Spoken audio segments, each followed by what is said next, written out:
England, 1847. The morning fog hung thick over the countryside as Eleanor Collins stared out the carriage window, watching the rolling hills of Hampshire pass by.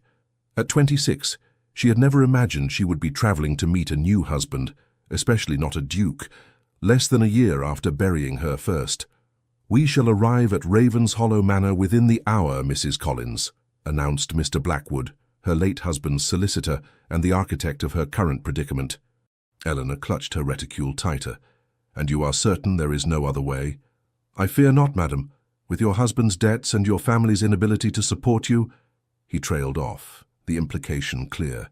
Without this arrangement, destitution awaited her. She straightened her back, determined not to show her anxiety. Her dark green travelling dress, her best, though modest, compared to what would be expected of a duchess, was carefully chosen for this first meeting. Her chestnut hair was neatly arranged beneath her bonnet, and she had practiced a serene expression to mask her inner turmoil. "The Duke of Ravenshollow is one of England's most distinguished noblemen," Mr. Blackwood continued. "His offer is exceedingly generous, considering your circumstances." "Yes, how fortunate I am to be bartered to a man I've never met," Eleanor murmured, then regretted the sharpness of her tone. "Forgive me. I am grateful for your assistance." Mr. Blackwood's expression softened. "The Duke has been in mourning these past 3 years. His children need a mother, and he requires an heir. It is a practical arrangement, one that benefits you both." The carriage passed through imposing iron gates, revealing a grand manor house of weathered stone. Eleanor's breath caught at the sight of Ravenshollow Manor. Imposing and Gothic, its windows glinted like dark eyes, watching her approach. This would be her home, her prison or her salvation, she did not yet know. As the carriage pulled to a stop, Eleanor composed herself. A line of servants stood waiting, and at their head, a tall figure dressed in black, the Duke of Ravenshollow.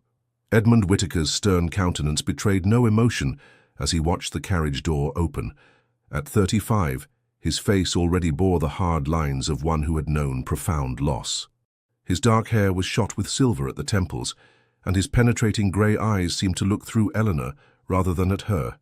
"Mrs. Collins," his voice was deep and cold as he offered his hand to help her descend. "Welcome to Ravenshollow." Eleanor cursed gracefully. "Your Grace, I am honoured by your invitation." "It is no invitation, madam, but a business arrangement. I believe Mr. Blackwood has explained the terms." His bluntness startled her, though she maintained her composure. "He has. Good. Then we understand each other." The Duke turned to his butler. "Hawkins will show you to your chambers. You may rest before dinner." With a curt bow, he turned and strode back into the house, leaving Eleanor standing with the servants. "Mrs. Collins," an elderly butler said with a slight bow, "if you would follow me." As Eleanor followed him through the grand entrance hall, she noted the portraits of severe-looking ancestors lining the walls, the marble floors polished to a mirror shine, and the conspicuous absence of any warmth or comfort. "The children, Hawkins," she ventured. "Might I meet them today?"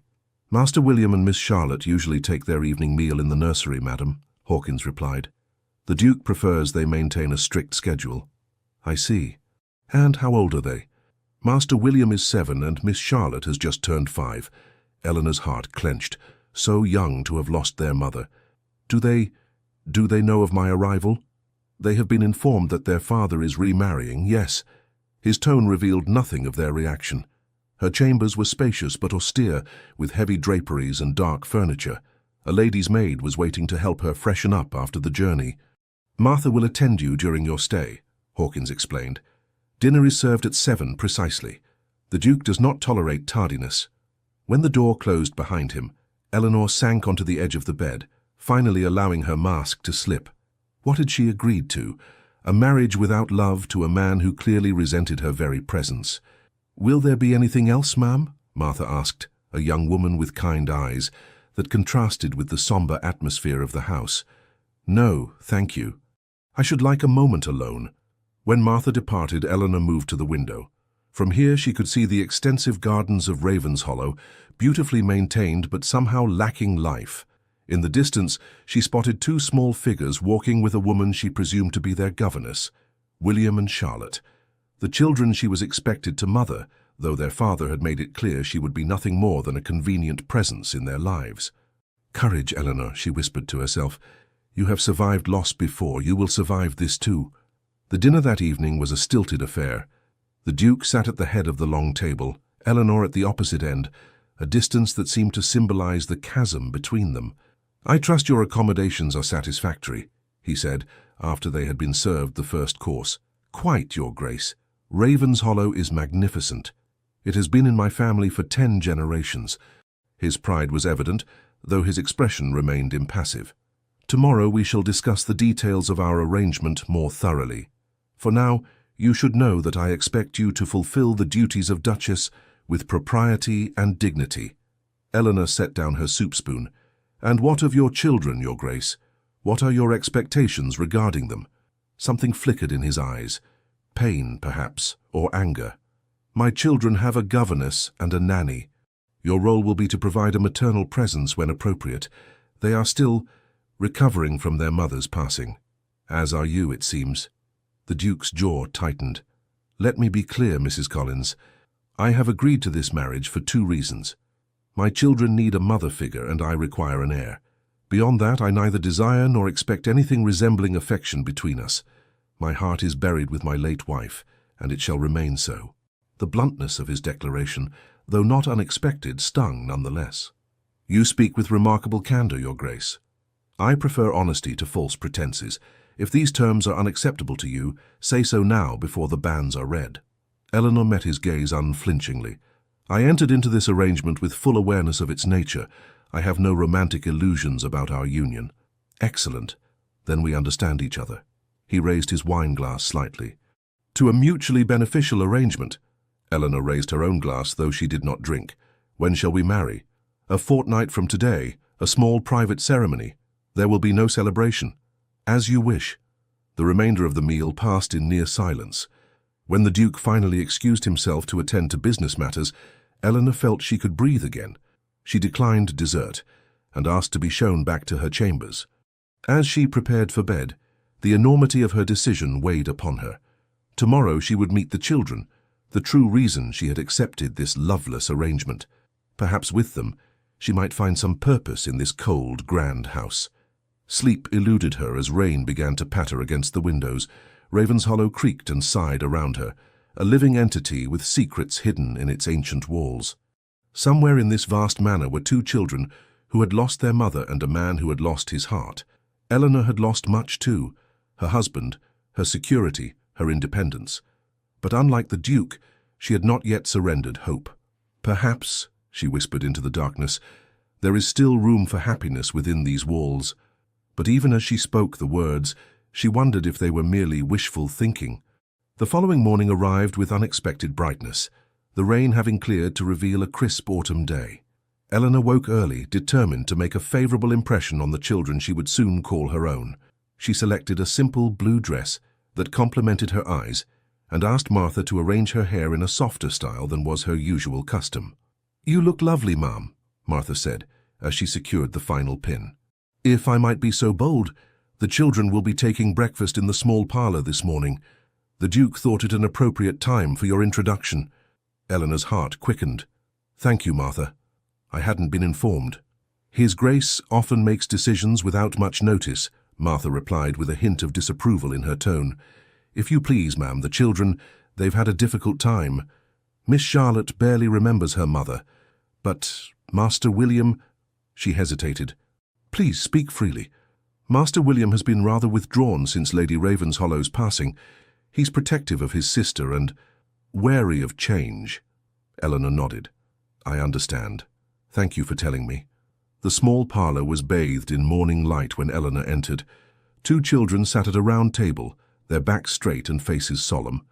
The governess, a severe-looking woman, stood nearby.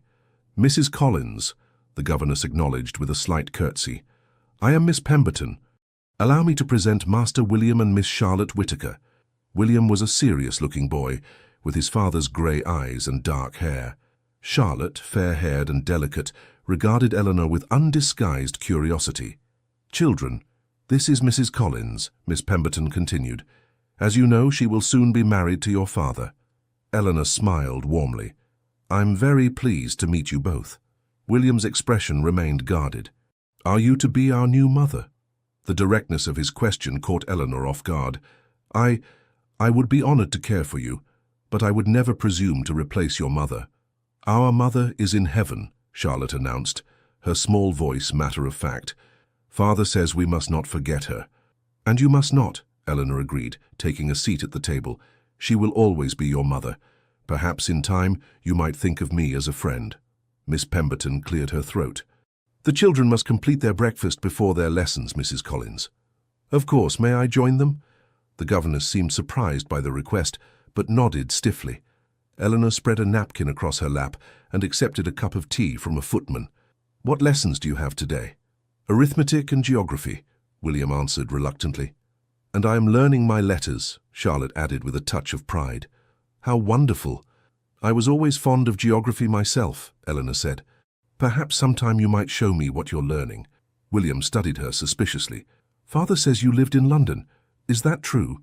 Yes, though I was raised in Dorset, not far from the sea. Charlotte's eyes widened. Have you seen mermaids? A small laugh escaped Eleanor. I'm afraid not, though I've often looked for them. Miss Charlotte, Miss Pemberton admonished, we do not speak of such fanciful nonsense. Eleanor noticed how the little girl's face fell. Perhaps not mermaids, she said gently, but I've seen dolphins leaping in the waves and once a whale spouting in the distance. Charlotte gasped with delight, while William's rigid posture relaxed slightly. Was it terribly large? He asked, curiosity momentarily overcoming his reserve. Enormous, like a small island moving through the water. For the remainder of breakfast, Eleanor spoke of the sea and its creatures, careful to balance wonder with factual information that might meet with Miss Pemberton's approval. By the time the meal ended, Charlotte was smiling, and William, though still reserved, had asked several thoughtful questions. Mrs. Collins. The Duke's voice from the doorway startled them all. He stood watching, his expression unreadable. Your Grace, Eleanor acknowledged, rising from her seat. Children, it is time for your lessons, he said. Miss Pemberton, please escort them to the schoolroom. As the children filed out, Charlotte turned to wave shyly at Eleanor. William merely nodded, but it felt like progress nonetheless. When they were alone, the Duke approached. I see you've met my children. Yes, they're delightful. Charlotte is so bright, and William is remarkably thoughtful for his age. Something that might have been pride flickered across his face. They are well bred. They miss their mother, Eleanor said softly. His expression hardened. That is not a subject for discussion, Mrs. Collins.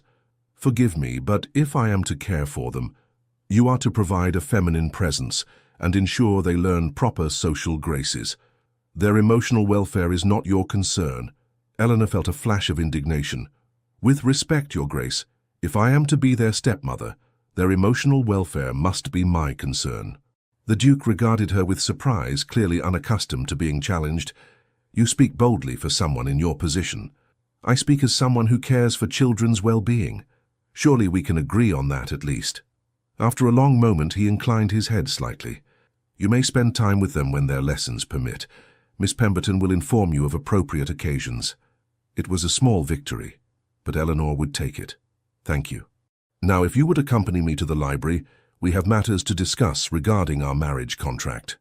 The formal arrangements were exactly as Mr. Blackwood had described, cold, practical, and devoid of sentiment. Eleanor would have security and position.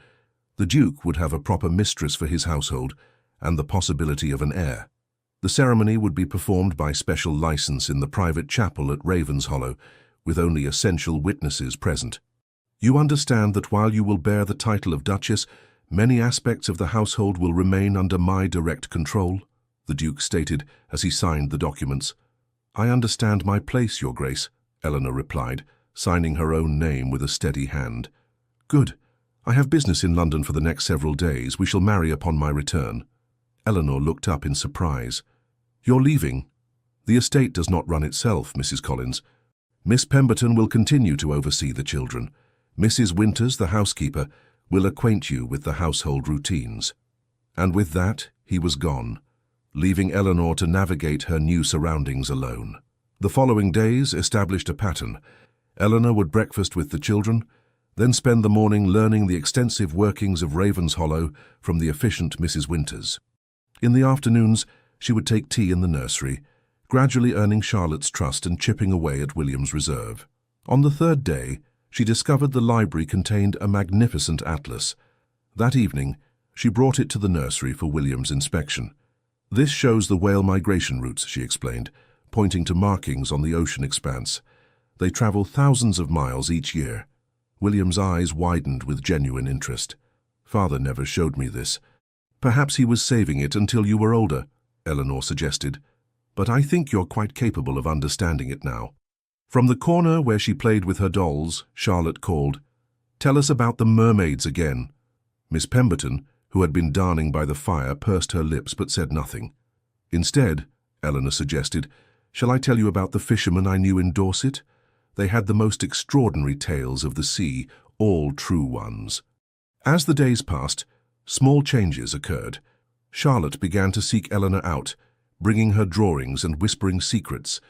William remained more cautious, but occasionally Eleanor would catch him watching her with thoughtful consideration rather than suspicion. One afternoon she discovered him in the garden, attempting to construct a small boat from sticks and leaves. "That's quite clever," she remarked, kneeling beside him despite the damage to her skirts. "But if you use bark for the hull, it might float better." William looked skeptical. "Do you know about boats?" "My father taught me to make them when I was about your age," she confessed. "We would race them in the stream near our cottage." "Your father wasn't a duke," Eleanor smiled. "No, he was a country doctor, not grand at all, but very wise and kind." William seemed to consider this. "Father says you're to be the new Duchess." "Yes, though I must confess I know very little about being one." "My mother was a proper Duchess," he said, a note of challenge in his voice. "I'm sure she was wonderful," Eleanor replied gently. "Perhaps you could tell me about her someday, when you wish to." The boy's eyes filled suddenly with tears, which he wiped away with fierce determination. "I don't remember her face anymore," he whispered. "Sometimes I try, but I can't see it clearly." Eleanor's heart ached for him. "May I show you something?" She reached into her pocket and withdrew a small locket. Inside was a miniature portrait of her late husband. "I keep this with me to help me remember. Perhaps your father has a miniature of your mother you could keep." William touched the portrait with a gentle finger. "Father put all her things away. He doesn't like us to speak of her." "Sometimes," Eleanor said carefully, "when people are very sad, they find it difficult to speak of those they've lost. It doesn't mean they've forgotten or stopped loving them." The boy regarded her solemnly. "Would you ask Father if I might have a picture of Mother?" "I will," she promised. "Now, shall we find some bark for your boat?" That evening, Eleanor wrote a letter to the Duke in London, carefully describing the children's activities and progress. At the end, she added a tentative request. "William has expressed a desire for a miniature portrait of his late mother. I believe it would bring him comfort to have her image close. Might I have your permission to provide him with one?" 3 days later, a package arrived from London. Inside was a small portrait of a beautiful woman with William's solemn eyes and Charlotte's fair hair. There was no note, no acknowledgement of Eleanor's request, but the portrait itself was answer enough. When she presented it to William, the boy's face transformed with joy and grief in equal measure. "This is exactly how I remember her," he whispered. That night, for the first time, William allowed Eleanor to tuck him into bed alongside Charlotte. "Will you tell us a story?" Charlotte pleaded. "Not tonight, my dear. It's quite late," Miss Pemberton interjected. "Just a short one," Eleanor suggested. "About the sea, perhaps." Miss Pemberton sighed but retreated to her chair by the fire. Eleanor told them of lighthouses and the brave men who kept them, of ships guided safely home through treacherous waters. As Charlotte's eyes grew heavy, she leaned against Eleanor's arm. Even William seemed peacefully drowsy. "Good night, dear ones," she whispered, tucking the blankets around them. "Sleep well." As she turned to leave, William's voice stopped her. "Mrs. Collins?" "Yes, William?" "Thank you for the portrait of Mother." Eleanor smiled. "You're very welcome." "Father arrives home tomorrow," he added, his expression serious once more. "Yes, I know. Will you still visit us in the nursery once you're married?" "Every day," she promised. "If you wish it." William nodded, seemingly satisfied. "Good night, Mrs. Collins." As Eleanor left the nursery, She realized that in just a week these children had claimed a piece of her heart. Tomorrow she would marry their father, a man who had explicitly stated he had no interest in her, beyond her practical value to his household. Yet, as she prepared for bed, Eleanor found herself hoping that perhaps, in time, the Duke might come to see her as more than just a convenient arrangement. For the children's sake, if nothing else, she wished for some measure of warmth between them. The thought was still with her when she finally drifted to sleep, the children's trusting faces the last image in her mind.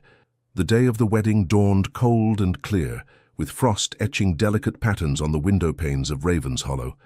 Eleanor stood in her chambers, allowing Martha to fasten the buttons of her wedding gown, a modest creation of ivory silk with lace at the collar and cuffs.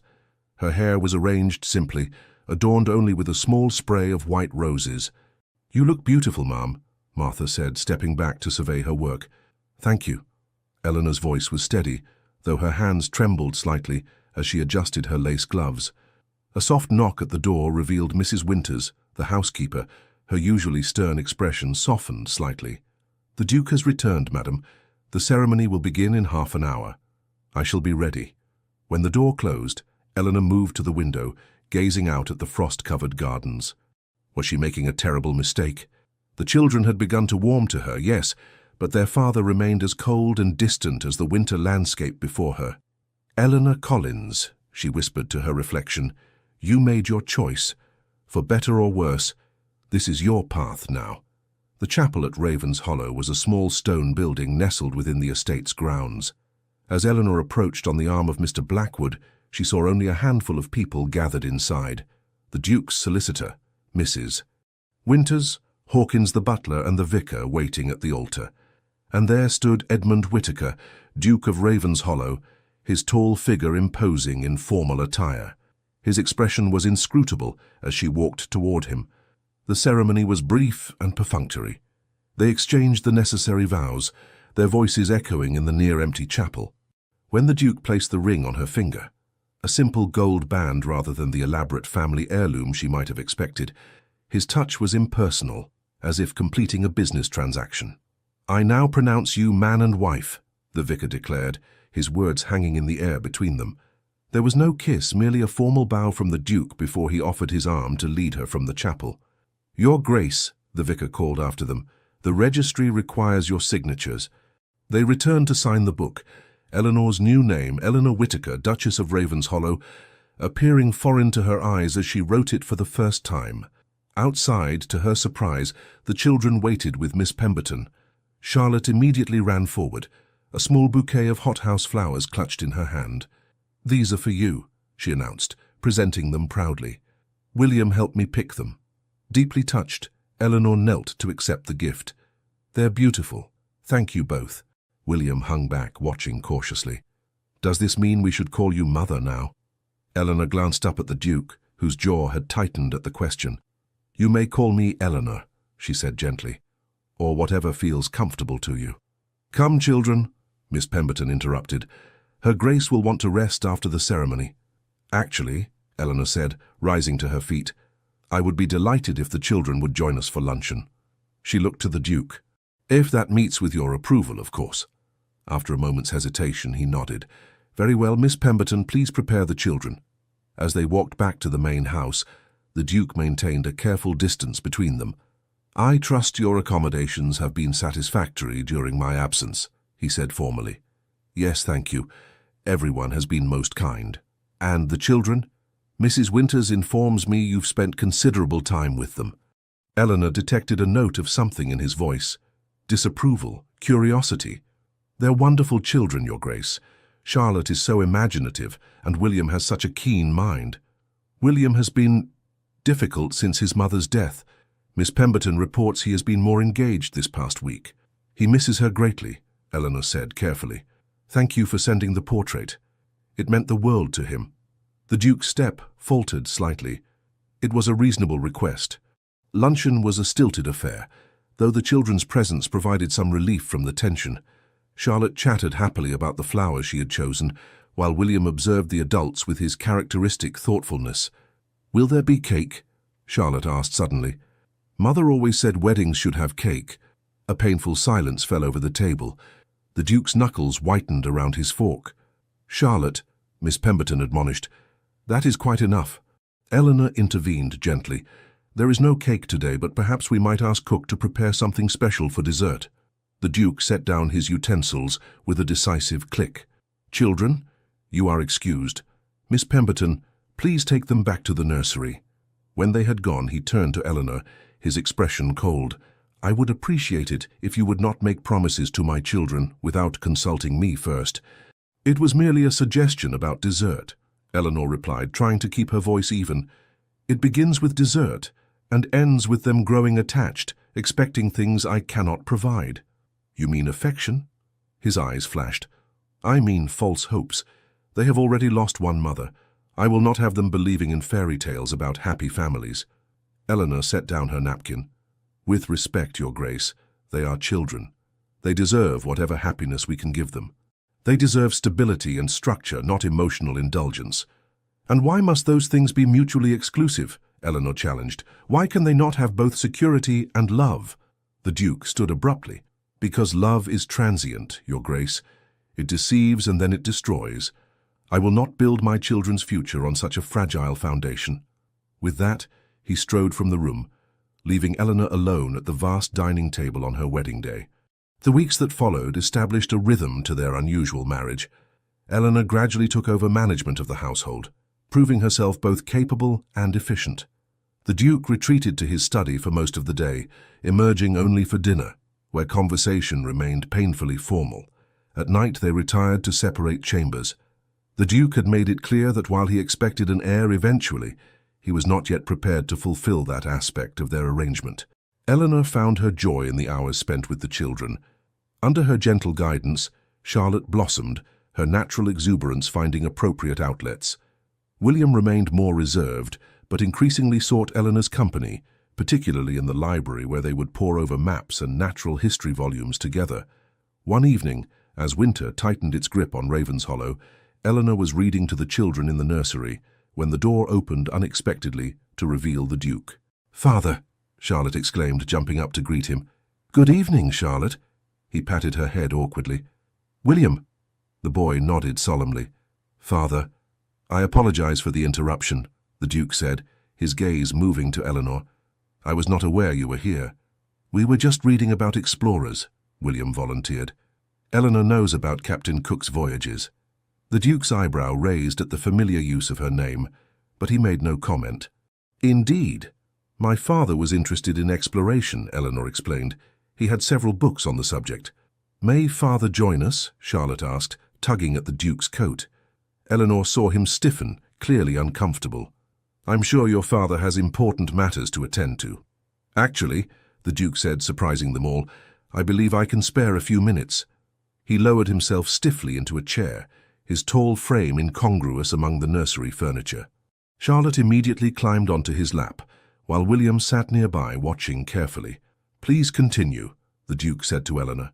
She resumed reading, acutely aware of his gaze upon her. When she described Cook's navigation techniques, the Duke unexpectedly interjected to explain celestial navigation in terms the children could understand. "Father knows about the stars," William told Eleanor. "He taught me the constellations last summer." "Did he?" Eleanor smiled, glimpsing for the first time the father beneath the Duke's forbidding exterior. "Perhaps when spring comes, we might all observe them together." The Duke made no commitment, but neither did he dismiss the suggestion. When the children were finally tucked into bed, Eleanor and the Duke walked together down the corridor. "You're good with them," he said abruptly. The unexpected compliment caught her off guard. "Thank you. They make it easy. They're wonderful children." "They were not always so. After their mother died." He stopped, seeming to regret having raised the subject. Eleanor ventured carefully. "Children are remarkably resilient, but they need guidance through their grief." The Duke's face hardened. "And you believe I failed to provide that?" "Not at all. I merely meant I have done everything in my power to protect them from further pain," he interrupted, "including this marriage of convenience."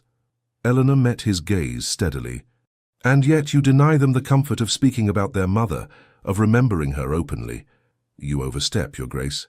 "Perhaps," she acknowledged, "but I speak only out of concern for William and Charlotte."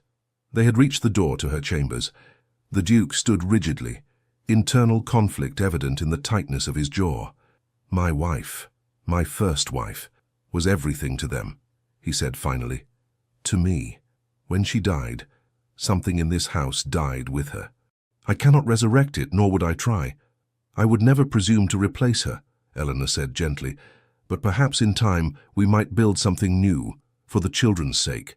He looked at her then, really looked at her, as if seeing her clearly for the first time. "You are not what I expected, Eleanor Collins." "Whitaker," she corrected softly. "Eleanor Whitaker now." A flicker of something, recognition perhaps, crossed his face. "Yes. Good night, Lady Ravenshollow.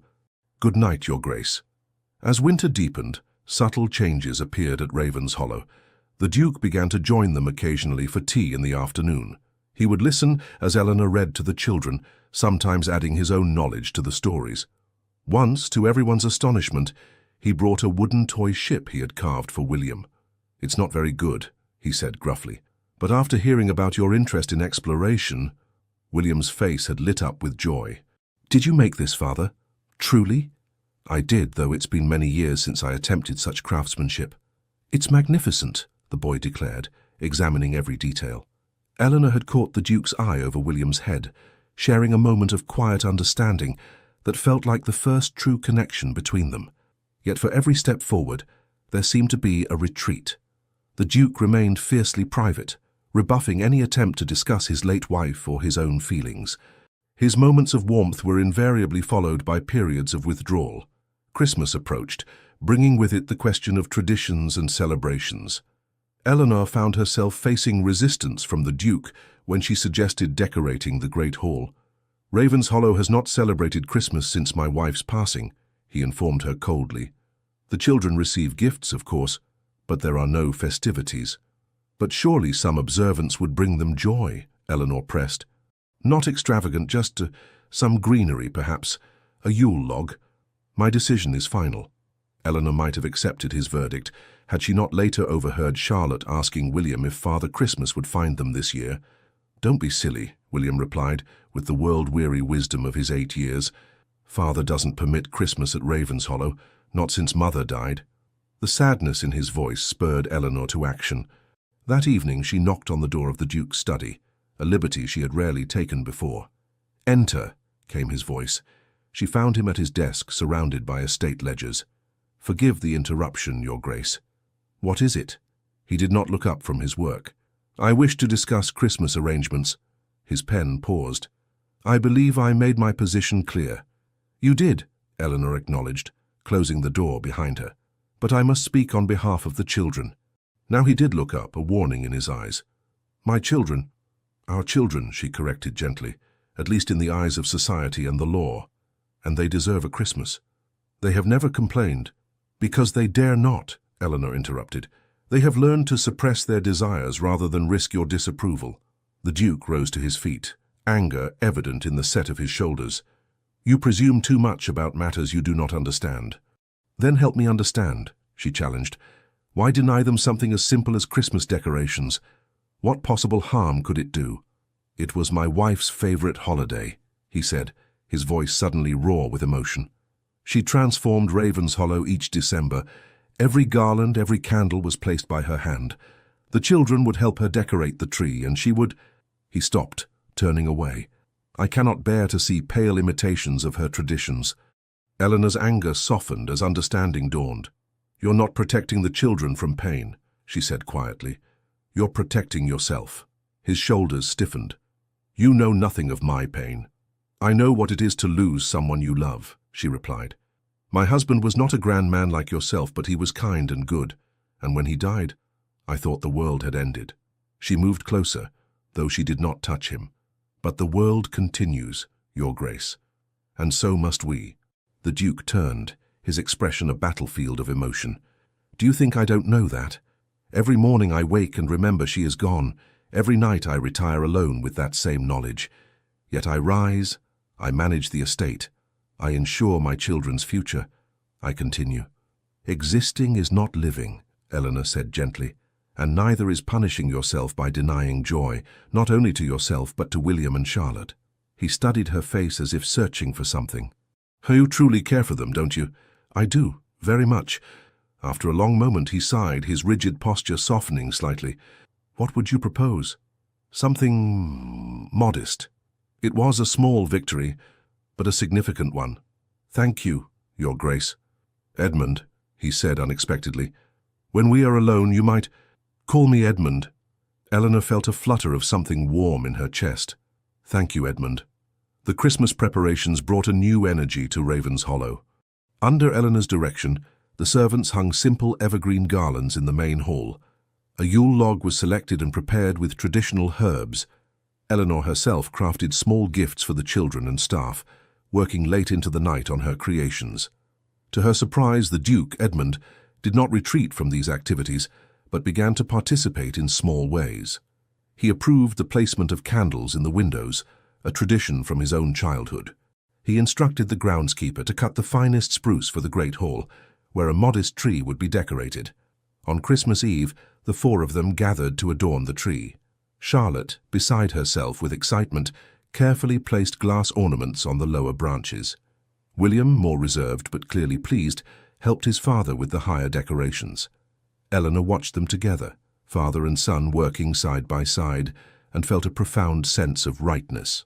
This one was Mother's favorite, William said suddenly, holding up a delicate glass bird. Eleanor held her breath, waiting for Edmund's reaction. After a moment's hesitation, he knelt beside his son. Yes, he said softly. She loved birds. Do you remember how she would feed them in the garden? William nodded, his eyes shining. She let me help. Perhaps, Edmund suggested, his voice rough with emotion, you might like to continue that tradition this winter. The boy's face lit up. Could we? Truly? I think your mother would like that very much. It was the first time Eleanor had heard him speak of his late wife with anything other than guarded pain. That night, as they sat by the fire after the children had gone to bed, she found the courage to broach the subject. Thank you, she said simply, for allowing William to speak of his mother. Edmund stared into the flames. I thought I was protecting them by not speaking of her. I believed the memories would only cause them pain. Sometimes memories are all we have, Eleanor replied, and sharing them can ease the burden of loss. He looked at her then, his grey eyes reflecting the firelight. You are wiser than your years would suggest, Eleanor. Not wise, just acquainted with grief. A comfortable silence fell between them. When Edmund finally spoke again, his voice was hesitant, almost vulnerable. Her name was Caroline. We were childhood friends before we were sweethearts. When she died in childbirth, our third child, who also did not survive, I thought I would never feel anything but pain again. Eleanor reached out impulsively, placing her hand over his. I'm so sorry. He did not pull away. Caroline would have liked you, he said softly. She would have approved of how you care for the children. That means a great deal to me. Their eyes met, and for a breathless moment Eleanor felt something shift between them, a thawing of the ice that had encased his heart. Christmas Day brought simple celebrations, gifts exchanged by the fire, a special meal shared with the children, carols sung by the servants in the hall. Throughout it all, Edmund remained present, engaged, his eyes frequently finding Eleanor's across the room. That night, he escorted her to her chamber door, as had become their custom. But instead of the formal good night she expected, he hesitated. Thank you, he said finally, for bringing Christmas back to Ravens Hollow. It was my pleasure. The children were so happy. Not only the children. His gaze was intense, searching. Eleanor, I have not been kind to you. You deserved better than the cold arrangement I offered. You have been fair, she said softly, and increasingly kind. You have changed this household, he continued. Changed me, perhaps. I find myself looking forward to our conversations, to your company. Eleanor's heart quickened. As do I. He stepped closer, his hand rising as if to touch her face, then faltering. I should bid you good night. Yes, she whispered, though everything within her wished him to stay. Good night, Eleanor. Good night, Edmund. As winter gave way to the first tentative signs of spring, the atmosphere at Ravens Hollow continued to warm. Edmund increasingly sought Eleanor's company, not only for matters concerning the children or the estate, but for conversation, for companionship. They began to take walks together in the gardens when weather permitted, discussing books they had read, sharing stories of their childhoods. Eleanor found herself drawn to this new side of him, the thoughtful man beneath the Duke's stern exterior, the loving father emerging from behind walls of grief. Yet physical intimacy remained absent from their marriage. Edmund had not revisited the subject of an heir, and while their emotional connection deepened, he maintained a careful physical distance. One evening in late March, a violent storm descended upon Ravenshollow. Thunder rattled the windows, and lightning illuminated the night sky in brilliant flashes. Eleanor was reading in her chamber when a small knock came at her door. She opened it to find Charlotte, white-faced and trembling. "I'm frightened of the thunder," the little girl confessed. "Oh, my dear." Eleanor knelt to embrace her. "Would you like to stay with me for a while?" Charlotte nodded against her shoulder. "William said I was being a baby, but I can't help it." "Even grown-ups can be frightened of storms," Eleanor assured her. "Come, let's sit by the fire and I'll tell you stories until you feel better." She had just settled Charlotte on the small sofa when another knock came. This time it was William trying to maintain his dignity despite his obvious discomfort. "I've come to check on Charlotte," he announced, though his eyes darted nervously as thunder boomed. "How thoughtful," Eleanor said, hiding her smile. "Perhaps you'd like to join us?" Soon both children were huddled beside her, as she told stories of brave sailors weathering storms far greater than this one. When the loudest clap of thunder yet shook the house, Charlotte burrowed against her side while William clutched her hand. The door opened without a knock this time, revealing Edmund in his dressing gown, his face tight with concern. "The children aren't in their beds," he began, then stopped at the sight of them curled beside Eleanor. "They were a bit frightened by the storm," she explained. His expression softened. "I see. Father, will you stay too?" Charlotte pleaded. "Eleanor is telling us about sailors in storms." To Eleanor's surprise, Edmund entered the room, closing the door behind him. "I suppose I could listen for a while." He settled into a chair opposite them, his presence filling the cozy space. As Eleanor continued her story, she noticed how his eyes rarely left her face, how they warmed when she made the children laugh, despite their fears. When the storm finally began to abate and Charlotte's eyelids grew heavy, Edmund rose. "I believe it's time these sailors returned to their own beds." "But, Father," Charlotte protested sleepily, "couldn't we stay with Eleanor tonight?"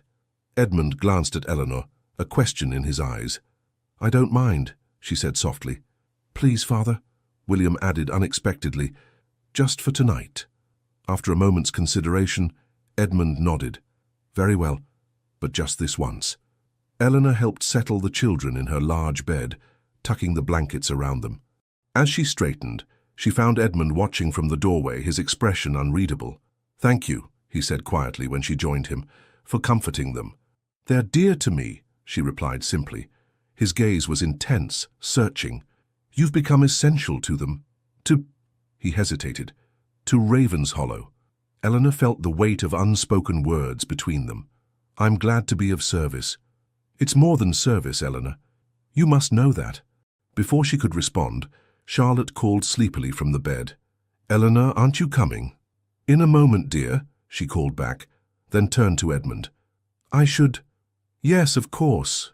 He stepped back. "Good night, Eleanor." "Good night, Edmund."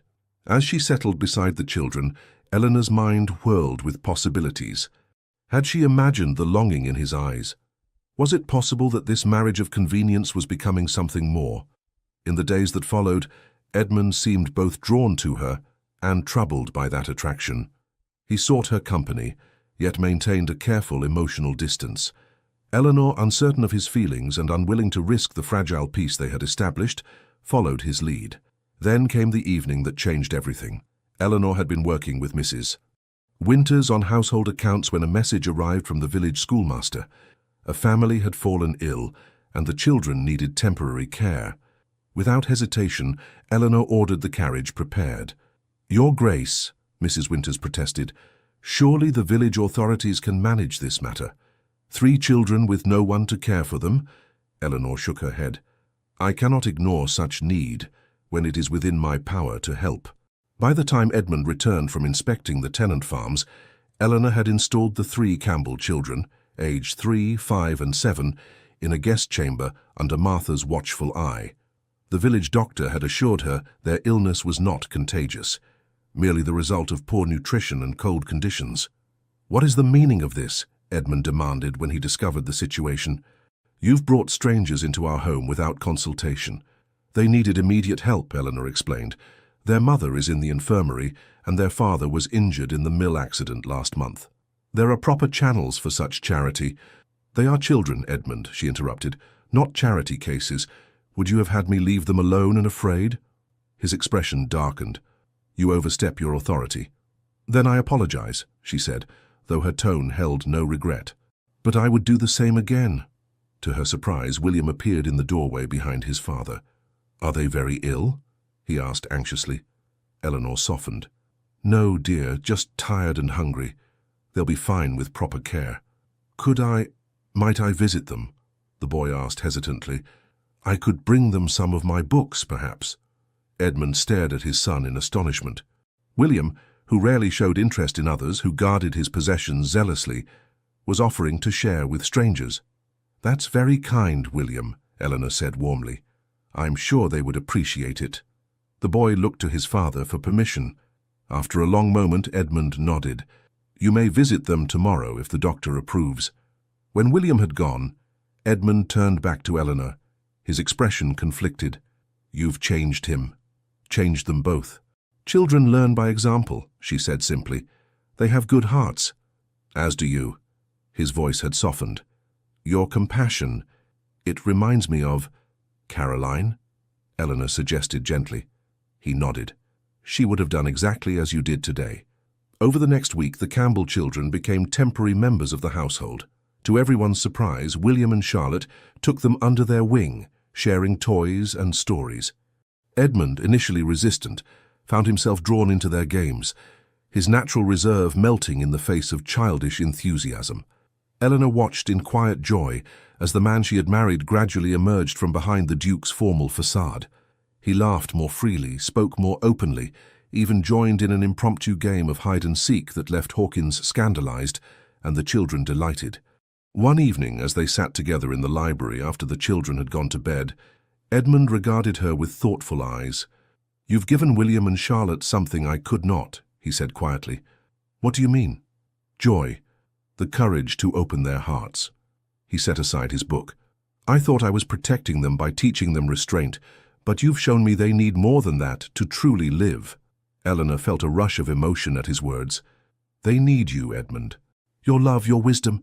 They treasure every moment you spend with them." "And you?" he asked, his voice dropping to a near whisper. "What do you need, Eleanor?" The question caught her off guard. Before she could answer, the library door burst open, and Charlotte ran in, her nightgown billowing around her. "Eleanor, father, young Thomas Campbell said his first word. He said 'duck' when I showed him my wooden toys." Edmund chuckled, lifting his daughter onto his lap. "That's remarkable indeed. But shouldn't you be in bed, young lady?" "I was too excited to sleep," Charlotte confessed, "and then I heard a strange noise outside my window." "What sort of noise?" Eleanor asked, immediately concerned. "Like scratching. William says it's just the tree branches, but it sounded different." Edmund exchanged a glance with Eleanor. "I'll investigate. Come, I'll take you back to bed and check on this mysterious noise." As they left the library, Eleanor felt a curious mix of disappointment and anticipation. What might Edmund have said if they hadn't been interrupted? What might she have answered? Later that night, unable to sleep, Eleanor wrapped a shawl around her shoulders and made her way to the small balcony adjoining her chambers. The spring air was cool but not unpleasant, scented with the first blooms of the season. "Eleanor!" She turned to find Edmund standing in the shadows of the garden below, looking up at her. "What are you doing out so late?" she asked. "I could ask the same of you," he replied. "May I join you?" At her nod, he disappeared, then, moments later, knocked softly at her chamber door. Eleanor admitted him, suddenly conscious of her informal attire and loose hair. "I apologize for the intrusion," he said, remaining near the doorway. "But there was something I wished to say, and I find I cannot wait until morning." "What is it?" she asked, her heart quickening. Edmund took a step closer, his expression serious in the candlelight. "When we married, I told you I would never love again. I believed it with absolute certainty." Eleanor held her breath, afraid to hope. I was wrong, he continued, his voice low and intense. What I feel for you, it has grown so gradually that I scarcely recognized it until it was too late to resist. Edmund, she whispered, unable to say more. He moved closer still, close enough that she could see the vulnerability in his eyes. I do not expect you to return these feelings. Our arrangement was never meant to be more than practical, but I find I cannot continue to treat you as merely the mistress of my household, the caretaker of my children, not when you have become so much more to me. Eleanor's heart soared at his words. And if I told you that my feelings have changed as well, that what began as duty has become something else entirely? His eyes widened with hope. Eleanor, do you mean— I love you, Edmund, she said simply. I have for some time now. For a moment he stood motionless as if unable to believe her words. Then, with a sound that was half laugh, half sigh, he closed the distance between them and took her hands in his. I love you, he said, his voice rough with emotion. I fought against it, told myself it was impossible, but I can deny it no longer. Slowly, giving her every chance to pull away, he lowered his head until his lips met hers in a tender kiss. Eleanor responded with all the feeling she had kept hidden for months, her arms slipping around his neck as his encircled her waist. When they finally parted, Edmund rested his forehead against hers. Stay with me, he whispered. Be my wife in truth, not just in name. Yes, she answered without hesitation. With all my heart, yes. That night, their marriage was finally consummated, not as the cold arrangement it had begun, but as a union of deep and genuine love. As dawn broke over Ravenshollow, Eleanor lay in Edmund's arms, her head resting on his chest, his heartbeat steady beneath her ear. What changed? She asked softly. When did you begin to see me differently? He was quiet for a moment, his fingers trailing through her hair. There wasn't a single moment, he said finally. It was countless small things, the way you read to the children, how you stood your ground when you believed you were right, your compassion for the Campbell family. He pressed a kiss to her temple. You brought life back to Ravenshollow, Eleanor, to me. She smiled, nestling closer. And you gave me a home, a family. We should tell the children, Edmund said, his tone thoughtful, that things have changed between us. Do you think they'll understand? He chuckled softly. I suspect they've understood far longer than we have. Spring blossomed fully at Ravenshollow, transforming the austere landscape into a riot of colour and life. The change in the estate mirrored the transformation within its walls. Where once silence and formality had reigned, now laughter and warmth prevailed. Edmund and Eleanor no longer maintained the pretense of a marriage in name only. They shared chambers, took meals with the children whenever possible, and were often seen walking the grounds together, their hands entwined, their conversation animated. The children flourished in this new atmosphere. Charlotte's natural exuberance found free expression, while William's serious nature was increasingly balanced by moments of boyish enthusiasm. They adored their stepmother openly now, seeking her guidance and affection without reservation. Most remarkable was the change in Edmund himself. The rigid, formal Duke had given way to a man who smiled readily, who joined in the children's games, who looked at his wife with undisguised love. You're different, Father, William observed one afternoon as they worked together in the newly established workshop where Edmund was teaching his son the basics of carpentry. Am I? Edmund asked, guiding William's hands on the plane. You laugh more, the boy said seriously, and you don't look sad when you think no one is watching. Edmund paused, moved by his son's perception. I am happier now, he acknowledged. Are you, William? The boy nodded solemnly. I like it when you and Eleanor are happy together. It makes everything feel right. Like a proper family. Yes. William hesitated. Do you think Mother would mind that we're happy now? Edmund set down his tools and knelt before his son. Your mother loved you more than anything in the world, William. Her greatest wish would be for your happiness. He touched the boy's cheek gently. And I believe she would be pleased that Eleanor cares for you as she would have. William's eyes brightened. I think so too. That evening, as Eleanor prepared for bed, Edmund shared the conversation. He worries that being happy somehow dishonors Caroline's memory, he said, his voice tinged with sadness. It's natural, Eleanor replied, brushing out her hair. He loved her deeply, as did you. Edmund moved behind her, taking the brush from her hands to continue the task himself. "I've been thinking," he said as he drew the brush through her chestnut waves, "that perhaps we should speak more openly of Caroline, not just when the children ask, but as a natural part of their lives." Eleanor met his eyes in the mirror. "I think that would bring them comfort. And you? Would it trouble you to hear me speak of her?" She turned to face him, taking his hands in hers. "Edmund, Caroline will always be a part of your life, of the children's lives. Loving me doesn't diminish what you shared with her, just as my feelings for you don't lessen the affection I held for my first husband." He pulled her into his arms, holding her close. "How did I come to deserve such wisdom and grace?" "The same way I came to deserve such love," she replied, smiling up at him. "Pure, unexpected fortune." May arrived, bringing with it plans for Charlotte's 6th birthday. The little girl had requested a picnic by the lake, with games and treats for her small circle of friends from the village. Eleanor threw herself into the preparations, determined to make the day special. She commissioned a new doll from the finest toy maker in London, sewed a matching dress for Charlotte to wear, and arranged for a small orchestra to play during the celebration. The morning of the birthday dawned clear and warm. Charlotte, beside herself with excitement, twirled in her new dress while William watched with the indulgent tolerance of an older brother. "You look very pretty," he conceded when she demanded his opinion. "Like a princess?" she pressed.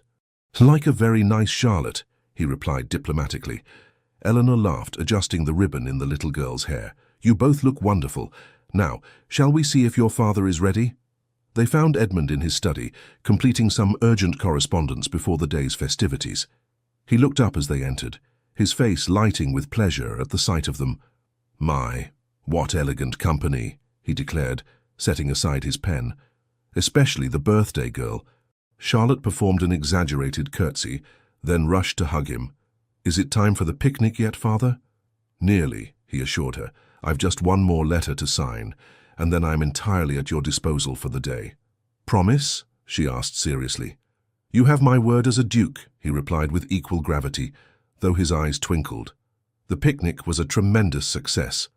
The children played games on the lawns, sloping down to the lake, while the adults conversed in the shade of ancient oaks.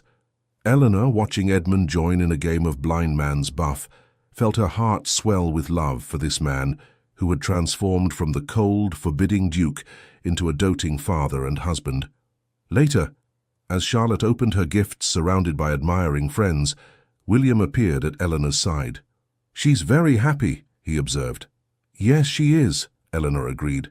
"Are you enjoying the day as well?" He nodded. "Father asked if I might like a similar celebration for my birthday in August." "And what did you say?" "That I'd prefer a smaller gathering, perhaps just the 4 of us, with a fishing expedition on the lake." Eleanor smiled, touched by his inclusion of her in his family circle. "That sounds perfect." As the day wound to a close and the guests departed, Charlotte declared it had been the very best birthday in the history of birthdays. Exhausted but elated, she fell asleep in the carriage on the short journey back to the house. Edmund carried her up to bed, with Eleanor and William following behind. As they tucked her in, still in her party dress since she was too tired for nightclothes, Charlotte stirred briefly. "Thank you for my perfect day," she murmured sleepily. "You're very welcome, sweetheart," Eleanor whispered, kissing her forehead. In the corridor outside, William hesitated before heading to his own room. "It was a good day," he said, his tone conveying deeper meaning than the simple words. "It was," Edmund agreed, placing a hand on his son's shoulder. "One of many to come, I hope." The boy nodded, then surprised them both by hugging Eleanor before retreating to his chamber. As they walked to their own rooms, Edmund drew Eleanor close. "Have I told you today how much I love you?" "You have," she smiled, "but I never tire of hearing it." "Then let me show you instead," he murmured, leading her toward their bedchamber. Later, as they lay entwined in the peaceful darkness, Eleanor reflected on the extraordinary journey that had brought them to this moment. What had begun as a cold arrangement had blossomed into the deepest love she had ever known. "What are you thinking?" Edmund asked, his voice drowsy. "How fortunate I am," she replied. "How different life might have been had Mr. Blackwood not arranged our meeting." "It wasn't fortune," he said, pulling her closer. "It was inevitable. Some part of me knew from the first moment I saw you standing in the entrance hall, trying so valiantly to hide your apprehension, that you would change everything. Eleanor chuckled. You certainly concealed it well with your talk of business arrangements and practical considerations. Mere self-defense, he admitted. I was terrified of feeling anything again, of risking the pain of loss. And now? He kissed her softly. Now I know that what we have is worth any risk. The following weeks passed in a haze of contentment. Edmund included Eleanor in estate matters, valuing her practical mind and compassionate perspective. Together, they implemented improvements for the tenants, established a small school on the estate for the workers' children, and hosted a May Day celebration that brought together all classes in a day of shared pleasure. Through it all, their love deepened, rooted now in genuine partnership as well as affection. The children thrived in the atmosphere of security and warmth, growing more confident and open with each passing day. Then came the morning when Eleanor awoke, feeling strangely unwell. The sensation passed quickly, but returned the next day, and the next. Perhaps you should consult Dr. Harrison, Edmund suggested, concerned by the pallor of her normally rosy complexion. It's nothing serious, she assured him, just a passing indisposition. But when the symptoms persisted for a week, she reluctantly agreed to see the doctor. His examination was thorough, and his conclusion unexpected, though in retrospect, Eleanor realized she should have recognized the signs herself. Congratulations, Your Grace, Dr. Harrison said with a smile. You are with child. I estimate the birth will occur in early January. Eleanor sat motionless, overwhelmed by a flood of emotions. A child, their child. The heir Edmund had initially sought in their arrangement, now to be born of genuine love. She found him in the library, poring over estate maps. When he looked up and saw her standing in the doorway, he immediately rose, concern evident in his expression. Eleanor, what did the doctor say? She moved to him, taking his hands in hers. Edmund, I'm with child. For a moment he stood perfectly still, his face registering shock, then wonder, then joy so intense it brought tears to his eyes. A child, he whispered. Our child. Are you pleased? She asked, though his reaction left little doubt. In answer, he swept her into a gentle embrace. Pleased? Eleanor, you have given me more happiness than I ever thought possible, and now this gift as well. I am beyond pleased. I am overwhelmed with gratitude and love. The news of Eleanor's pregnancy brought fresh joy to Ravenshollow. Charlotte was ecstatic at the prospect of a baby sibling, immediately volunteering to help in every way possible. William's reaction was more measured, though his quiet excitement was evident in the careful way he began to make space in the nursery for the new arrival. Rearranging his own belongings without being asked, Edmund was transformed by the news, his happiness evident in everything he did. He insisted Eleanor rest frequently, brought her special treats from the kitchen, and spent hours discussing names and plans for the child's future. Only one shadow fell across their happiness. As Eleanor's condition progressed, she sometimes caught a flicker of fear in Edmund's eyes. Though he tried to hide it, she knew the source of his anxiety. Caroline had died in childbirth, along with their infant. One evening, as they sat together in their private sitting room, Eleanor finally addressed his unspoken fear. Edmund, she said gently, taking his hand, I am well and strong. Dr. Harrison says everything is progressing perfectly. He attempted a smile. Of course, I have no doubts. But you do, she countered, and it's natural that you should. What happened to Caroline was a tragedy beyond bearing, but it does not mean history will repeat itself. He looked away, his jaw tight with emotion. I cannot lose you, Eleanor. The thought alone is unbearable. You won't lose me, she assured him. I promise you. Though he nodded, she knew his fears would not be easily dismissed. In the weeks that followed, she did everything possible to demonstrate her good health and spirits, while Edmund hovered protectively, arranging for the finest midwife in London to attend the birth and consulting multiple physicians about the latest advances in maternal care. As summer gave way to autumn, Eleanor's body changed, her slender frame now gracefully rounded with new life. Edmund watched these changes with mingled adoration and anxiety, his love for her deepening even as his protective instincts intensified. The children responded to the coming arrival in their own ways. Charlotte spoke constantly to the baby, convinced it could hear her through Eleanor's swelling abdomen. William, more pragmatic, began researching infant development in the library's medical texts, gravely informing Eleanor of what to expect at each stage. It was William who first noticed Eleanor's fatigue as they walked in the gardens one crisp October afternoon. "You're pale," he observed with characteristic directness. "Should you be resting?" Eleanor smiled reassuringly. "I'm just a little tired, William. Nothing to worry about." But the boy's brow furrowed with concern. "Father would want you to rest." "Your father worries too much," she replied lightly, "but perhaps we should turn back now." That evening, as Eleanor prepared for bed, she found herself unusually weary. Edmund, noticing her discomfort, insisted on summoning Dr. Harrison despite her protests that it was merely the natural fatigue of pregnancy. The doctor's examination revealed nothing alarming, though he recommended increased rest and a tonic to strengthen her system. Edmund, not satisfied, announced his intention to bring a specialist from London. "That's entirely unnecessary," Eleanor protested. "Dr. Harrison has delivered hundreds of babies safely." "I will take no chances with your health," Edmund replied, his tone brooking no argument. The specialist, a distinguished physician who had attended royalty, confirmed Dr. Harrison's assessment. Eleanor was experiencing a normal pregnancy, though he too advised additional rest as her confinement approached. Somewhat reassured, Edmund relaxed his vigilance slightly, though he still insisted on accompanying Eleanor whenever she ventured beyond their chambers. The household adjusted to this new routine, the servants quietly ensuring that the Duchess's comfort was prioritized in every way.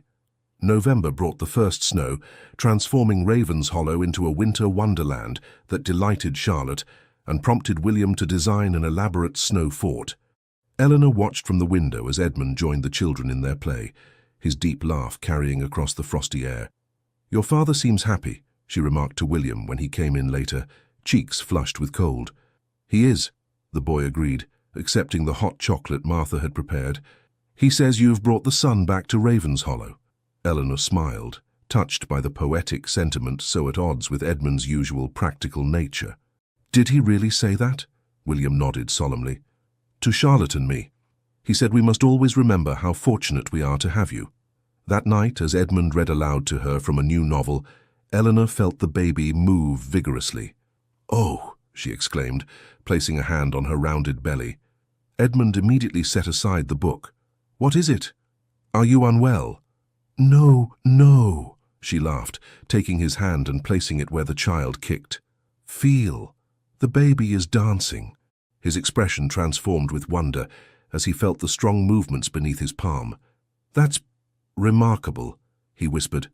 "Our child is strong," Eleanor said softly, "like its father. And wise, like its mother," he added, his eyes shining with emotion. As December arrived, preparations for both Christmas and the baby's arrival occupied the household. Eleanor supervised the seasonal decorations from a comfortable chair, while Edmund divided his time between estate matters and ensuring every detail of the nursery was perfect. The children, excited by both upcoming events, were unusually well behaved, eager to please their parents and demonstrate their readiness for the responsibility of a new sibling. One afternoon, while Edmund was meeting with tenants and the children were at their lessons, Eleanor decided to rest in their bedchamber. As she entered, something white on her pillow caught her eye. A letter. Curious, she picked it up. The handwriting was clearly William's, careful and deliberate. The message, written on the finest stationery, was brief but powerful. "Dear Eleanor, Charlotte and I have talked about it, and we wanted you to know, we choose you. We love Father, and we loved our first mother, but we choose you too, to be our mother now and forever." With all our love, William and Charlotte, tears filled Eleanor's eyes as she read the simple, heartfelt declaration. This gift, this acceptance from William and Charlotte, meant more to her than any title or fortune ever could. She was still holding the letter, tears streaming down her face when Edmund returned. His expression immediately shifted from greeting to concern. "Eleanor, what's wrong?" He crossed the room quickly, kneeling before her chair. Wordlessly, she handed him the letter. As he read, his own eyes grew moist. "They left it on my pillow," she whispered. "Edmund, they truly accept me." He took her hands in his. "Of course they do. How could they not love you, as I do?" I've tried so hard to honor Caroline's memory while caring for them as my own, and you've succeeded beyond any hope I could have had, he assured her. You've given them permission to love again, just as you did for me. Eleanor wiped away her tears, smiling through her emotion. I should thank them. Where are they now? In the library with Miss Pemberton. Shall I fetch them? She rose carefully, one hand supporting her rounded belly. No, let's go to them together. They found the children bent over their lessons, William explaining a geography concept to Charlotte with serious patience. When they looked up and saw Eleanor's face, they exchanged nervous glances. Did you receive our letter? William asked, his voice deliberately steady, though his hands fidgeted with his pencil. I did, Eleanor replied, her voice thick with emotion. It's the most beautiful gift I've ever received. Charlotte slipped from her chair and hurried to Eleanor's side. We meant it, she declared earnestly. We choose you to be our mother, forever and ever. William approached more slowly, his expression solemn. Is that acceptable to you? Eleanor opened her arms, and William, abandoning his usual reserve, joined his sister in embracing her. Nothing would make me happier or more proud, she told them, than to be your mother in every way that matters. Edmund watched the scene, his heart full beyond measure. His family, once fractured by loss, was whole again, stronger perhaps for having been broken and mended with love's careful attention. Miss Pemberton, he said quietly to the governess, who was discreetly wiping her own eyes, perhaps the children might be excused from their remaining lessons today. Of course, Your Grace, she agreed with unusual warmth. Special circumstances indeed. That evening they dined together in the small family dining room, rather than the formal great hall. The conversation flowed easily, filled with plans for Christmas and the baby's arrival. Eleanor noticed how William now addressed her directly, rather than through his father, how Charlotte leaned against her arm with complete trust and affection. Later, as she and Edmund prepared for bed, he drew her into his arms. Happy? He asked, though her radiant expression answered the question. Beyond words, she replied. When I think of how we began, you warning me never to expect your love, me accepting a marriage of convenience out of necessity, it seems like a different lifetime. It was, he said thoughtfully. You've given me a new life, Eleanor, a second chance I never thought possible. She placed her hand over his heart. We gave each other that gift. As Christmas approached, the bond between Eleanor and the children deepened further. William began bringing her his schoolwork for review, valuing her insights and praise. Charlotte insisted on helping prepare for the baby, carefully folding tiny garments and arranging them in the nursery drawers. Edmund watched this blossoming relationship with quiet joy, his earlier fears about the pregnancy gradually easing as Eleanor remained healthy and strong. Though he still insisted on her resting frequently, he no longer hovered with obvious anxiety, trusting in her resilience and the excellent care provided by Dr. Harrison. Christmas Eve arrived with a gentle snowfall that transformed Ravenshollow into a glistening wonderland. The four of them gathered in the great hall, now festively decorated with greenery and candles, to place the final ornaments on the tree. This one is from last year, Charlotte announced, carefully hanging a painted wooden star. Eleanor helped me make it, remember? And this one, William added, displaying a delicate glass ship, was Father's gift to me. Eleanor watched them, one hand resting on her abdomen, where the baby moved restlessly. Every object on the tree told a story of their family's journey, from grief to healing, from formality to love. Edmund joined her, his arms slipping around her waist. Are you tired? Should you rest before dinner? I'm perfectly fine, she assured him. I wouldn't miss this for anything. They were interrupted by Hawkins, who entered bearing a small package. A delivery for Her Grace, he announced. Just arrived from London. Eleanor accepted the parcel with surprise. How curious. I wasn't expecting anything. Opening it, she found a small velvet box containing a magnificent pendant, a heart-shaped diamond surrounded by smaller stones that caught the firelight and scattered it in rainbow patterns. Edmund, she breathed. It's exquisite. He smiled, clearly pleased by her reaction. A Christmas gift and something more. Look inside the box. Beneath the pendant lay a folded note in Edmund's handwriting. To my beloved wife, you have taught me that a heart once broken can not only heal, but grow stronger. This pendant symbolizes my promise to love you, today and all our tomorrows.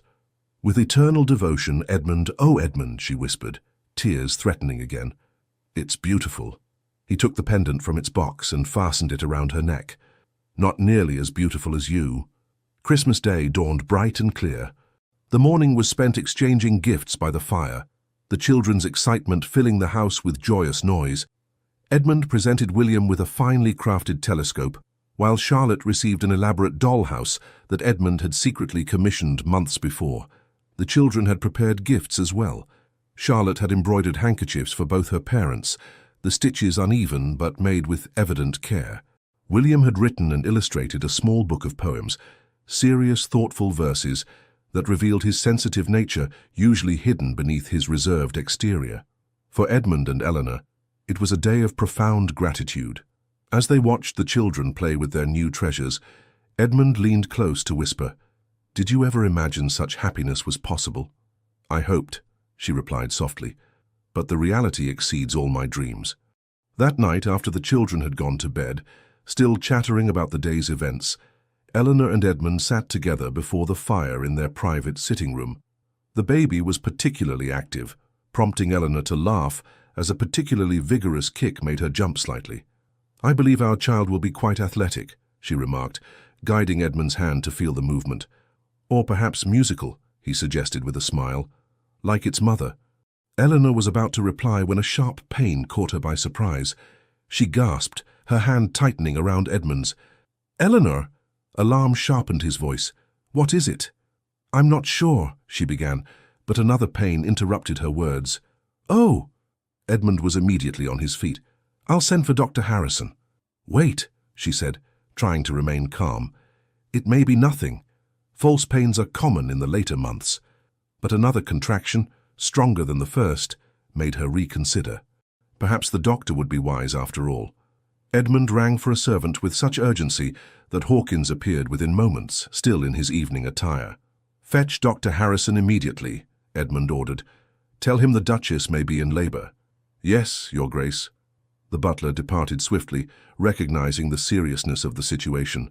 Edmund returned to Eleanor's side, his face tight with concern. "Let's get you to bed," he said gently. "Can you walk or shall I carry you?" "I can walk," she assured him, though she leaned heavily on his arm as another pain seized her. By the time they reached their chambers, the contractions were coming regularly. Martha arrived, having been alerted by Hawkins, and immediately began preparing the room according to the doctor's previous instructions. "It's too early," Edmund muttered, pacing beside the bed where Eleanor now lay. "The baby isn't due for another fortnight at least." "Babies have their own schedules," Martha said practically, though she too looked concerned. "First ones often come a bit early." Dr. Harrison arrived within the hour, his examination confirming what they already suspected. "The baby is coming tonight, Your Grace," he told Eleanor calmly. "Everything appears normal, though slightly ahead of schedule." Edmund's face had gone pale. "Is there any danger?" "No more than any birth," the doctor replied, his manner reassuring. "Her Grace is young and healthy, and the baby has been developing well." But Edmund could not be easily comforted, his mind haunted by memories of another Christmas, another birthing chamber. "I should send for the specialist in London," he said, moving toward the door. "There's no time," Dr. Harrison said firmly. "The baby will arrive before morning. I assure you, Your Grace, I am fully capable of attending the Duchess." Eleanor reached for Edmund's hand. "Stay with me," she pleaded. "I need you here, not fretting about London specialists." The naked fear in his eyes nearly broke her heart. "I cannot lose you," he whispered. "You won't," she promised. "We'll face this together, as we have everything else." The labor progressed steadily through the night. Eleanor bore the pain with remarkable composure, while Edmund remained by her side, his initial panic giving way to steady support. He bathed her forehead, held her hand through contractions, and whispered encouragement when her strength began to flag. As dawn approached, Dr. Harrison announced that the time had come. "The baby is ready to meet the world," he said cheerfully. "One more good push, Your Grace." Eleanor gathered her remaining strength, gripping Edmund's hand tightly as she followed the doctor's instructions. There was a moment of intense pain, followed by the most beautiful sound she had ever heard, the lusty cry of their newborn child. "A boy," Dr. Harrison announced triumphantly. "A fine, healthy son." Edmund stood transfixed, watching as the doctor placed the squalling infant on Eleanor's chest. The baby, red-faced and indignant at his abrupt entry into the world, gradually quieted as Eleanor cradled him close. "Hello, little one," she whispered, tears of joy streaming down her face. "We've been waiting for you." Edmund found his voice at last. "Eleanor," he breathed, "he's perfect, you're perfect." He touched the baby's tiny hand with a reverent finger. "Our son."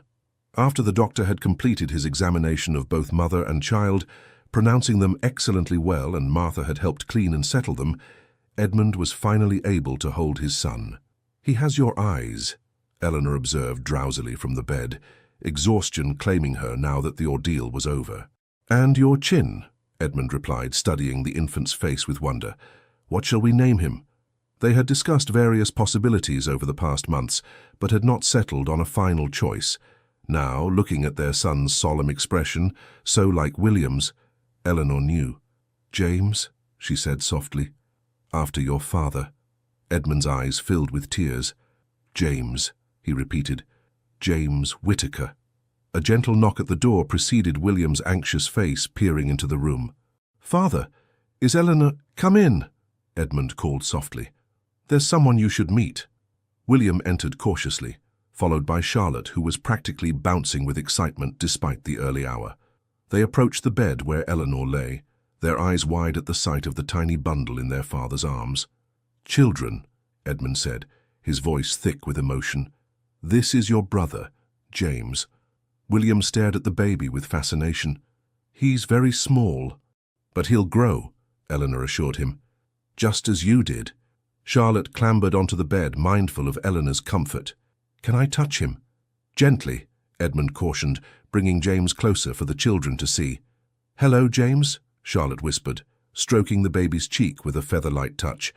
"I'm your sister." William hung back slightly, watching the scene with an expression Eleanor couldn't quite interpret. "William," she called softly. "Are you all right?" The boy looked up, his eyes suspiciously bright. Is he truly our brother? Even though—" Understanding dawned. "Even though I'm not your birth mother?" Eleanor finished gently. "Of course he is. We are a family, William. All of us." "The letter we wrote," he said hesitantly. "We meant it. We chose you to be our mother." "And I chose you as my children," she replied, holding out her free arm to him. "All three of you now." William moved forward then, allowing himself to be drawn into a careful embrace. "He's rather handsome," he conceded, examining his new brother with cautious approval. "For a baby." Edmund watched his family, his wife, his two eldest children, and the newborn son he had once feared would never exist, and felt a completeness he had never thought to experience again. The shadow of his first wife's death, which had haunted him for so long, seemed finally to lift in the presence of this new life, this new chance at happiness. Later, when the children had been persuaded to return to bed for a few more hours of sleep, and Martha had taken the baby to the cradle beside Eleanor's bed, Edmund sat holding his wife's hand, unwilling to leave her side even for a moment. "You should rest," she murmured, though her own eyes were fighting to stay open. "In a while," he promised. "I just want to look at you a bit longer." "I told you there was nothing to fear," she reminded him with a tired smile. "You were right, as usual." He raised her hand to his lips. "Eleanor, I don't have the words to express what you've given me, what you've given all of us." "You don't need words," she replied softly.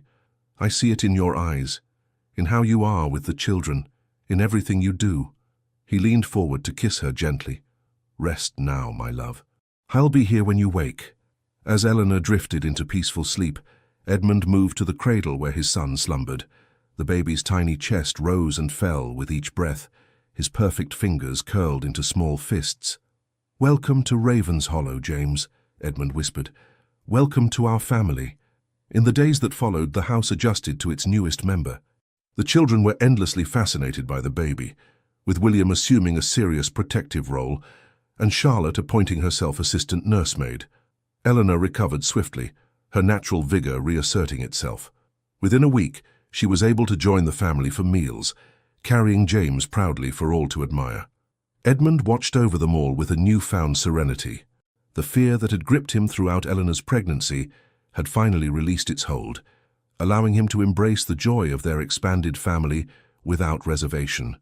One evening, as January snow fell softly outside the windows, the five of them gathered in the family sitting room. The children sat on the floor playing a quiet game, while Eleanor nursed James discreetly in a comfortable chair. Edmund, watching them from his position by the fire, was struck by how completely his life had transformed in the span of a year. Last January, Ravenshollow had been a cold, empty place, its master as frozen as the winter landscape. Now warmth and life filled every corner, from the children's laughter to the baby's soft coos. "What are you thinking?" Eleanor asked, noticing his thoughtful expression. "That I am the most fortunate of men," he replied simply. William looked up from the game. "Because you have Ravenshollow?" Edmund smiled, shaking his head. "Because I have all of you." Charlotte beamed at this declaration, while William ducked his head, pleased but embarrassed by the sentiment. Later, when the children had gone to bed, and James slept peacefully in his cradle, Edmund and Eleanor stood together at the window, watching the snowflakes drift down in the moonlight. "I told you once that I would never love again," Edmund said softly, his arms encircling her waist. "That my heart was buried with Caroline. And I accepted those terms," Eleanor remembered. "How distant that seems now." "I believed it then," he confessed. "I truly thought myself incapable of loving anyone as I had loved her." Eleanor turned in his arms to face him. "And now I know that the heart has an infinite capacity for love," he said, his voice low and fervent. "What I feel for you doesn't diminish what I felt for Caroline. It exists alongside it, equally powerful but entirely different." "As it should be," she replied, touching his face gently. "Love isn't diminished by being shared." He kissed her then, pouring all his emotion into the gesture. When they parted, he rested his forehead against hers. "When you came to Ravenshollow, I offered you a cold arrangement. You've transformed it into the warmest of homes." "We did that together," she corrected him. "You, me, William, Charlotte, and now James. Each of us bringing our own light." From the cradle came a small sound, not quite a cry, but a gentle reminder of the new life they had created together. Eleanor moved to attend to their son, lifting him with practiced care. "He has your temperament," Edmund observed, watching as the baby settled immediately in his mother's arms. "Calm and steady. With perhaps a touch of your determination," she replied with a smile. "He knows exactly what he wants." As they stood together in the soft lamplight, their son cradled between them, Eleanor reflected on the extraordinary journey that had brought them to this moment.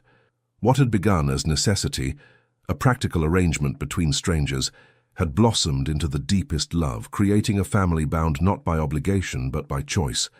"I love you, Edmund," she said simply, the words encompassing all that lay between them, past grief and present joy, challenges overcome and future promises. "And I love you, Eleanor," he replied, "more than I ever believed possible." Outside, the snow continued to fall, wrapping Ravenshollow in a blanket of white that glistened in the moonlight. Inside, the warmth of family and love kept winter's chill at bay, a testament to hearts that had chosen to love again, to children who had chosen a mother, and to a duke who had discovered that his vow never to love again had been the one promise worth breaking. The end, dear listener. As our tale of Eleanor and Edmund draws to a close, perhaps you find yourself reflecting on your own journey through life's winters and springs. Like Ravenshollow Manor, our hearts sometimes grow cold with disappointment or loss, walls built high to protect what remains vulnerable within. But remember this, no heart is ever truly closed forever. Even in our darkest seasons, the possibility of renewal awaits, often appearing in the most unexpected forms. Just as Eleanor's gentle persistence melted the Duke's frozen heart, so too can new connections and quiet courage transform our own stories.